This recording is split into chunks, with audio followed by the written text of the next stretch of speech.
அரவிந்த் சாருடைய பாஸாக வருவார். அவருக்கு ஒரு 25 லட்சத்தை அப்படி எடுத்து கொடுப்பார்ல, அவர் தான். ஆடியோ லான்ச்சில் பேசும்போது அவரை சேடிஸ்ட்னு சொல்லிட்டேன். பெண்களை வந்து குறிப்பாக அழ வைப்பார் அப்படின்னு. ரொம்ப தப்பு. I am sorry. நீங்கள் பெண்களை மட்டும் இல்லை, ஆண்களையும் சேர்த்து அழ வைப்பீங்க. மெய்யழகன் மூலமாக எல்லாரையும் அழ வச்சுட்டீங்க. எங்கள் அப்பா என்கிட்ட பேசாமல் ஒரு 10 வருஷமாக பேசாமல் தான் இருந்தார். அந்த தினத்தந்தியில் வந்த அந்த கார்த்திகை நேத்தாங்கிறத பார்த்துட்டு அந்த பேப்பரை எடுத்துக்கிட்டு எங்கள் ஊரில் இருக்கிற அத்தனை பேரையும் போய் அவர் மகிழ்ச்சியில் ஆனந்த கண்ணீர்லாம் விட்டு கார்த்தி எழுதியிருக்கான் பார் அப்படின்னு சொல்லிட்டு இருந்தாராம்.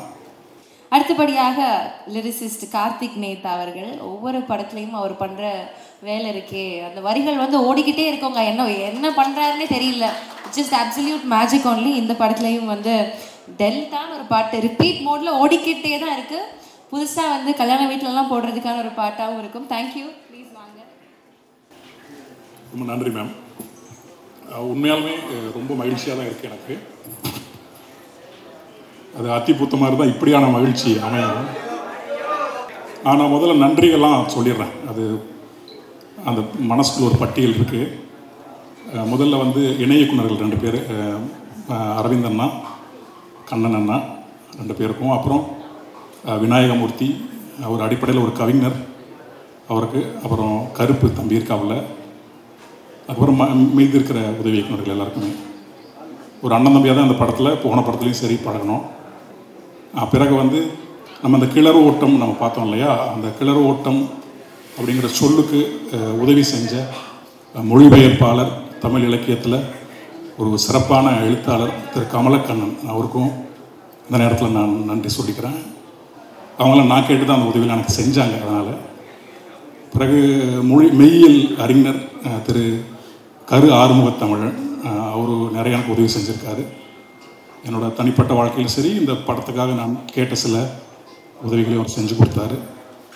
பிறகு என்னுடைய மனைவி கீதா கார்த்திக் நேத்தா, நம்ம அந்த ஏர்கோள் காணிக்கை இருக்கு இல்லையா, அதுக்கு நிறைய சொற்கள்லாம் என்னென்னமோ பண்ணி பார்த்த பிறகு ஏறு தழுவுதல் காணிக்கை,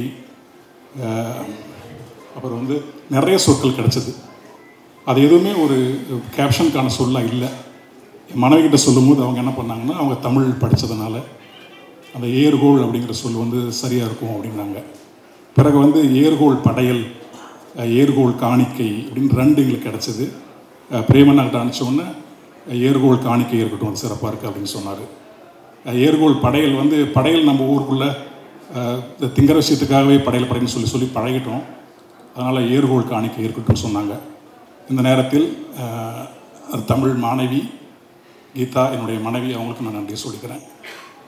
பிறகு இசை, நம்ம கோவிந்த் வசந்தாவோட டீம், அவங்க எல்லாருக்குமே, குறிப்பாக பாடியவங்க எல்லாருக்குமே நான் நன்றி சொல்லிக்கிறேன். அவ்வளோதான், நன்றிகள் இவ்வளோ. முக்கியமாக சொல்ல வேண்டிய ஒருத்தர் இருக்கார், பிரேம் அவர்கள்.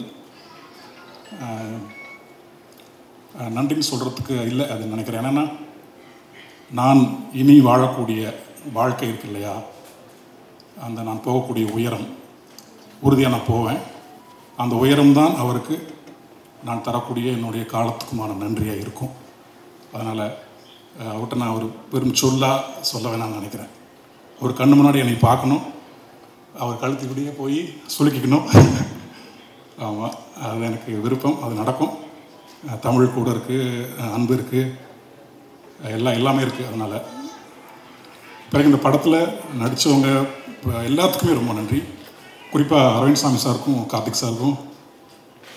எங்கள் ஊரில் பார்த்த அத்தனை மனிதர்களுமே 2 பேராக இருந்தாங்க. எனக்கு நிறைய இடங்களில் கண்ணெல்லாம் கலங்கிடுச்சு. ஆமாம், ஏதோ ஒரு திரைப்படத்துக்குள்ளே இருக்கிற மாதிரி தெரியல எனக்கு. ஒரு 2-3 மணி நேரம் ஊருக்கு போயிட்டு வந்த மாதிரி இருந்துச்சு. மெட்ராஸ்குள்ளே அந்த 10க்கு 10 சுவருக்குள்ளேயே உட்காந்து கற்பனை பண்ணிகிட்டு இருக்கிறவங்களுக்கு ஊர் பக்கம் போயிட்டு வந்த மாதிரி தான் இருந்தது உண்மையாகவே. பிறகு என்னுடைய தோழர் உமாதேவி, சிறப்பான அந்த பாடல்கள் 2மே, அது கமல் சாரோட குரல்லாம். நாங்களும் அப்படி தான், பிரேமண்ணா எப்படி வந்து எங்களை அரவணைச்சிட்டு போகிறாரோ அதே மாதிரி தான் நாங்கள் 2 பேரும் நல்லா பெருசாக சினிமாக்குள்ளே பாடலாசிரியராக வளர்ந்து, இந்த பக்கம் உமா இந்த பக்கம் நான் அப்படி நின்னாலுமே எங்கள் நட்பு போகாது, போட்டி போட்டு தான் எழுதுவோம். ஆமாம், அது கடைசி வரைக்கும் தொடரும். உமாக்கு இந்த நேரத்தில் நன்றி. ஒரு பெண்ணாக திரைத்துறைக்குள்ளே இருந்துக்கிட்டு ஒரு மிகப்பெரிய உயரங்களை, அதுவும் ஒரு இலக்கிய செறிவான வார்த்தைகளை சொற்கள்லாம் போட்டு சமரசம் இல்லாமல் எழுதுறதுக்கு அவ்வளோதான் தோணுது இப்போதைக்கு. தயாரிப்பு ராஜசேகர் சார், சூர்யா சாருக்கு என்னுடைய நன்றின்றது, சக்தி சாருக்கு வேறு அவ்வளோதான் சொல்ல தோணுது. ஏன்னா மனசு ரொம்ப இலகுவாக இருக்குது, வேறு ஒன்றும் இல்லை. கொஞ்சம் கோபமாக இருந்தால் நிறைய பேசுவேன். இந்த படம் கோபத்துக்கான படமே இல்லை, அதனால் ரொம்ப நன்றி எல்லாருக்கும். யார் பெரியாவது தவறு இருந்தோன்னா நீ மன்னிச்சுக்கோங்க. எல்லாருக்கும் மேலே பத்திரிகையாளர்கள், ஊடகக்காரங்க ஒரு சரியான படைப்பை சரியான நேரத்தில் சரியான மக்கள்கிட்ட கொண்டு போய் சேர்த்துக்கிட்டு இருக்கீங்க. எனக்கு வந்து எங்கள் அப்பாவுக்கு நானும் நான் சின்ன வயசுலேருந்து சென்னைக்கு ஓடி வந்த பிறகு எங்கள் அப்பாவோட நான் பேசவே இல்லை. அது நான் போனதில் சொன்ன மாதிரி நிறைய என்னுடைய பழக்கங்கள் தவறுகள்னால தான். என்னோடய முதல் படம் தொட்டிச்சையா எழுதி என்னுடைய பேர் வந்து தினத்தந்தியில் வந்தது. தொட்டிச்சையா படத்தில் கார்த்திக் நேதா அப்படிங்கிற பேர். எங்கள் அப்பா என்கிட்ட பேசாமல் ஒரு 10 வருஷமாக பேசாமல் தான் இருந்தார். அந்த தினத்தந்தியில் வந்த அந்த கார்த்திக் நேதாங்கிறத பார்த்துட்டு அந்த பேப்பரை எடுத்துக்கிட்டு எங்கள் ஊரில் இருக்கிற அத்தனை பேரையும் போய் அவர் மகிழ்ச்சியில் ஆனந்த கண்ணீர்லாம் விட்டு கார்த்தி எழுதியிருக்கான் பார் அப்படின்னு சொல்லிட்டு இருந்தாராம். அதுக்கப்புறம் எங்கள் அப்பாவோட நான் பேச ஆரம்பித்தேன் ஒரு 10 வருடம் கழிச்சு. அதை ஏற்படுத்தி கொடுத்தது இந்த பத்திரிக்கை தான். பாருங்க அப்படி பொங்குது உள்ள. அதனால் நான் நிறுத்திக்கிறேன். பத்திரிகை வெறுமனே ஒரு திரைப்படத்தையோ இல்லை ஒரு செய்தியோ சொல்லிட்டு போகிறது ஒன்று இல்லைங்கிறது எனக்கு தெரியும். அது என்ன மாதிரி ஒருத்தனை தகப்பனோட சேர்த்து வச்ச ஒரு இடம், ஒரு ஊடகம் அது. அதனால் மெய்யழகன் மாதிரியான ஒரு படத்தை நீங்கள் கொண்டு வந்து இவ்வளோ தூரம் சேர்த்துருக்கிறீங்க, இன்னும் நிறையா சேர்ப்பீங்கன்னு ஒரு நம்பிக்கை இருக்குது. இன்னும் பிரேமனாவும் சரி, நாங்களும் சரி, இன்னும் வரக்கூடிய இயக்குனர்களும் சரி, ஆகச்சிறந்த மண் சார்ந்த படங்களை இயக்குவாங்க. நீங்கள் இதே ஆதரவையும் கொடுங்க. ரொம்ப நன்றி எல்லாத்துக்கும். நிறைய பேருடைய இந்த ரூமில் இருக்கிற எல்லாருலேயுமே இவங்களுடைய நடிப்புக்கு ஃபேன்ஸ். இந்த படத்தில் இந்த கேரக்டர் எனக்கு பிடிக்கும், இந்த படத்தில் இந்த கேரக்டர் பிடிக்கும் அப்படின்னு ஏதோ ஒரு கேரக்டர் நம்ம எல்லாருக்கும் ஃபேவரட்டாக இருக்கும். இவங்களுடைய ஆக்டிங்க்கு நம்ம எல்லாருமே ஃபேன்ஸ். பட் நான் வந்து இந்த மேடையில் ஒன்று சொல்லணும்னு ஆசைப்பட்றேன். She is very intellectual. Devadarshini ma'am வந்து இப்படி பேசுவாங்களா, இவ்வளோ யோசிக்கிறாங்களா, இவ்வளோ நாலேஜபிள் பர்சன் அப்படின்ற மாதிரி ரீசெண்டாக அவங்களோட இன்டர்வியூஸ் நிறைய இதில் பார்த்து நான் தெரிஞ்சுக்கிட்டேன். Thank you so much ma'am. நீங்கள் பயங்கரமான அவேர்னஸ் இப்போ ரீசெண்ட் டைமில் க்ரியேட் பண்ணுறதுக்கும் அழகான நடிப்பால் எங்களை என்டர்டெயின் பண்ணுறதுக்கும் ரொம்ப ரொம்ப நன்றி. ஒரு சில வார்த்தைகள் உங்ககிட்ட இருந்து ப்ளீஸ். எல்லாருக்கும் வணக்கம். இயற்கைக்கு நன்றி ஃபஸ்ட்டு. ஏன்னா பிரேம் சார் எடுத்த படத்தை பற்றி நம்ம நன்றி சொல்லும் போது முதல்ல இயற்கைக்கு தான் நன்றி சொல்லுவேன். அண்ட் ஆங்கருக்கு நன்றி. என்னம்மா இப்படி இல்லாமல் வந்து ஒரு இன்ட்ரடக்ஷன், இதுக்கு நான் பொறுப்பு இல்லை, நான் எந்த மேனிப்புலேஷனும் பண்ணலை, அவங்களா தான் சொன்னாங்க. அண்ட் ஆங்கருக்கு மறுபடியும் நன்றி சொல்லுவோம். நீங்கள் உட்காரலாமா? ஆங்கருக்கு மறுபடியும் நன்றி சொல்லணும். சக்தி சருக்கு முன்னாடி என்னை கூப்பிட்டதுக்கு. ஏன்னா அவர் பேசிட்டாருன்னா எல்லா பாயிண்ட்டும் அவரே பேசிடுவார். அப்புறம் திங்க் மியூசிக்கில் சந்தோஷம்னு இருக்காரு, அவர் வரலையா? அவர் வந்தாலும் அதே நிலைமை தான், எல்லாத்தையுமே அவருக்கு பேசிடுவாங்க. அதுக்கப்புறம் நம்ம போய் நன்றி அப்படின்னு நன்றி வணக்கம் சொல்லிட்டு வர வேண்டியதுதான். ஸோ ஏன்னா ஐ திங்க் 2 பேருமே வந்து இந்த திரைப்படத்துடைய முதல் ரசிகர்கள். ஸோ அப்படி தான் எனக்கு நீங்கள் அறிமுகமானீங்க. அந்த மேடையில் நீங்கள் சொல்லும் போது ஒவ்வொரு விஷயமும் நீங்கள் சொல்ல எனக்கும் ஃபீல் ஆச்சு. ஸோ முதல் ரசிகர்கள் நீங்கள், படத்துடைய மெயின் பிஆரே நீங்களும் சந்தோஷம் தான் நினைக்கிறேன். So thanks for that. And Meiyazhagan இந்த திரைப்படத்தை புரிஞ்சுக்கிட்டு எடுக்க முன்வந்த 2D சூர்யா அண்ட் ஜோதிகாவுக்கு பெரிய பெரிய தேங்க்ஸ். ஏன்னா I think very few producers can understand இதோடைய depth. So big thanks to 2D and நம்மளுடைய இன்னொரு producer Rajasekar Pandian, the ever smiling man, எப்போவுமே சிரிச்சவங்கமாக இருப்பார். அண்ட் இந்த படத்துலேயும் ஒரு முக்கியமான கதாபாத்திரத்தில் நடிச்சிருக்காரு. அரவிந்த் சாருடைய பாஸாக வருவார். அவருக்கு ஒரு 25 லட்சத்தை அப்படி எடுத்து கொடுப்பார்ல, அவர் தான் வருவார்.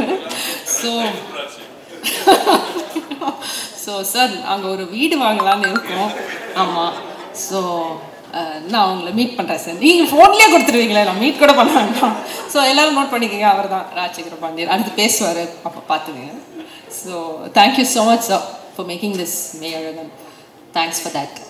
அண்ட் நீங்கள் கொடுக்க போகிற பணத்துக்கும் ரொம்ப நன்றி. ஸோ யா அண்ட் நான் ரொம்ப ரொம்ப ரசித்து பார்த்த ஒரு திரைப்படம், ஆங்கில திரைப்படம் டெர்மினல். பார்க்கும்போது அதில் டாம் ஹேங்க்ஸ் வந்து மெயின் கேரக்டர் பண்ணியிருப்பாங்க. அந்த கேரக்டர் பார்க்கும்போது படம் பார்த்து முடிஞ்சதும் அப்படியே நம்ம அப்படியே ஹார்ட்லாம் அப்படியே ஓப்பன் அப் ஆகும். ஒரு இமோஷ்னலாக. ஸோ இப்படி ஒரு மனிதன் இருக்க முடியுமா அப்படின்றது ஐ திங்க் தமிழகத்தின் மெய்யழகன் வந்து நமக்கு கிடைச்ச டெர்மினல். அண்ட் நம்ம தமிழகத்தின் Tom Hanks is Karthi. Seriously அது அந்த ஒரு கதாபாத்திரத்தை நம்புற விதமாக நீங்கள் கொண்டு வந்து சேர்த்துருக்கீங்க இல்லையா? ஸோ இப்படி ஒரு கேரக்டர் இருக்குமான்னு எல்லாருக்குமே வந்து அது கொஞ்சம் ரொம்ப நல்லவராக இருக்காங்க, ரொம்ப வந்து ஒரு நெகட்டிவிட்டியே இல்லாத ஒரு கதாபாத்திரம், இது நம்ப முடியுமா அப்படின்ற ஒரு கேள்வி இருந்ததுன்னா அது நம்பலாம் அப்படின்னு நீங்கள் உங்கள் பெர்ஃபார்மன்ஸ் மூலமாக you proved it to us. Thank you so much for that Karthik. And Aravind சாரோட ஒரு 4-5 days ஒர்க் பண்ணியிருக்கேன். ஸோ அப்படி ஒரு dedication and focus. And Arul அப்படின்னா இப்படி தான் இருப்பார், இப்படி தான் பேசுவார், இப்படி தான் யோசிப்பார் அப்படின்னு ஒரு பிடிவாதத்தை நான் உங்ககிட்ட பார்த்தேன். இன்ஃபேக்ட் அந்த kitchen scene when I watched it in the theater எனக்கு ரொம்ப முழுமையாக இருந்தது. ஸோ அப்படி ஒரு பிடிவாதம் வந்ததுன்னா அது வந்து அந்த கேரக்டரை முழுசாக உள்வாங்கக்கூடிய ஒரு நடிகரால் தான் அதை வந்து கொண்டு வந்து சொல்ல முடியும். ஸோ நீங்கள் என்ன சொல்றீங்க தெரியல. I really enjoy working with you. Thank you so much for being Arul. பல பேருக்கு வந்து பல பேர் நம்மள அருளாக தான் வாழ்ந்துட்டு இருக்கோம். ஸோ அந்த அருளை வந்து நம்மள சுட்டி காட்டினதுக்கு ரொம்ப ரொம்ப தேங்க்ஸ். அண்ட் நம்மளுடைய கண்ணன் சொல்ல சொன்னார். கண்ணனுக்கு நன்றி. என்னன்னா அக்கா நீங்கள் ஒரு இக்க விட்டுட்டீங்க, 1 more அப்படின்னு கேட்பாரு. சே அப்படின்றத விட்டுட்டீங்க, 1 more அப்படின்னு கேட்பாரு. ஸோ அந்த அளவுக்கு பர்ஃபெக்ஷன் பார்க்கக்கூடிய ஒரு அசோசியேட் அவர். And my dear Aravind, thank you so much. And of course Subha வந்து என்னன்னா அவங்க 96 அவங்க தான் டிசைனர் இருக்குது. என்ன சுபா என்ன ட்ரெஸ் போடுறாங்களோ அந்த காஸ்டியூம் தான் எனக்கு வந்து பிரேம் சார் கொடுப்பாரு. ஸோ சார் இப்போ வந்து அவங்க ஒரு கேப் மாதிரி ஒன்று போட்டு வந்திருக்கேன், கேப் மாதிரி ஒன்று போட்டு வந்திருக்காங்க, தப்பாயிடும். ஸோ அதுதான் அடுத்த படத்தில் என்னுடைய காஸ்டியூம்னு நினைக்கிறேன் இல்லையா? ஸோ அடுத்த படத்துக்கு ரோல் நான் வந்து சீட் பண்ணிட்டேன். Right, thank you so much Subha. ஏன்னா ஷூட்டிங் ஸ்பாட்டே ரொம்ப லைவ்லியாக இருக்கும் சுபா இருக்கிறதால. And of course Govind and his team and lyricist எல்லாருமே இந்த அண்ட் மகேந்திரன் நம்மளுடைய டிஓபி மெய்யழகனை இன்னும் அழகாக நமக்கு கொடுத்துருக்காங்க. ஸோ அதுக்கு பெரிய நன்றி. And my dear friend director mister C Premkumar, audio லான்ச்சில் பேசும்போது அவரை சேடிஸ்ட்னு சொல்லிட்டேன். பெண்களை வந்து குறிப்பாக அழ வைப்பார் அப்படின்னு. ரொம்ப தப்பு. I am sorry. நீங்கள் பெண்களை மட்டும் இல்லை ஆண்களையும் சேர்த்து அழ வைப்பீங்க. மெய்யழகன் மூலமாக எல்லாரையும் அழ வச்சுட்டீங்க. நல்லா இருக்கு சார். You're amazing, great.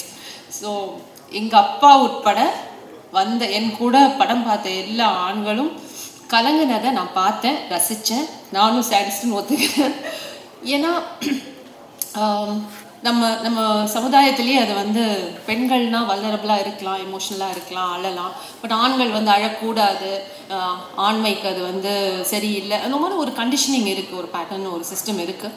அது கொஞ்சம் கொஞ்சமாக தகர்த்துட்டு வரும். அதுக்கு மெய்யழகன் பெரிய விதத்தில் உதவி பண்ணியிருக்கு. ஏன்னா இந்த மாஸ்குலின் எனர்ஜி, ஃபெமினின் எனர்ஜின்றது எல்லாருலேயுமே இருக்குது. இப்போ பெண்லேயும் ஒரு ஆண்மை இருக்குது, ஆண்லேயும் ஒரு பெண்மை இருக்குது.